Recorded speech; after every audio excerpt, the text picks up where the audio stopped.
Good news today for the Glades and even those on both coastlines. Senator Bill Nelson says repairs to the Herbert Hoover Dike surrounding Lake Okeechobee will be completed 3 years earlier by 2022.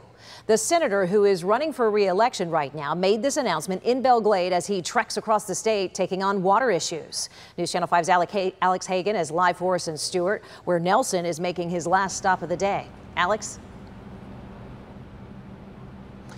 Well, Shannon, Senator Nelson starting his day in Fort Myers, then in Belle Glade, ending, as you said, here at Stewart City Hall. That's 3 areas heavily impacted by this ongoing water crisis. Now, Senator Nelson telling us today repairing this Herbert Hoover Dike 3 years faster will help with this algae situation here in the St. Lucie River.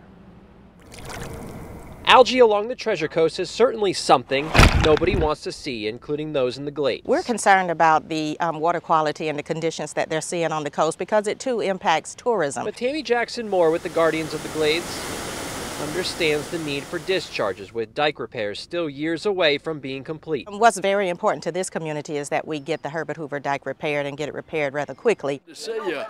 Hey. Today, Senator Bill Nelson, in the middle of a Senate race with Governor Rick Scott, met with Tammy and other leaders in the Glades to discuss the issues and announced the feds have secured enough money to speed up repairs by 3 years.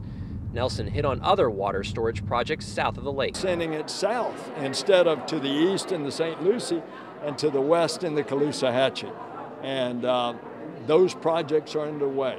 But people in the Glades also want focus north of the lake, like Sabrina Mosley. Pollution comes from up there down into our lake. And Tammy. Address the issue at the headwaters, and the headwaters is north of Lake Okeechobee.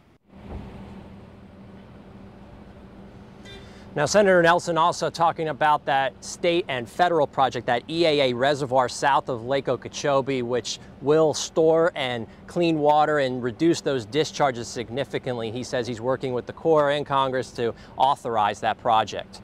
Reporting live in Stewart, Alex Hagan, WPTV, News Channel 5. It's a site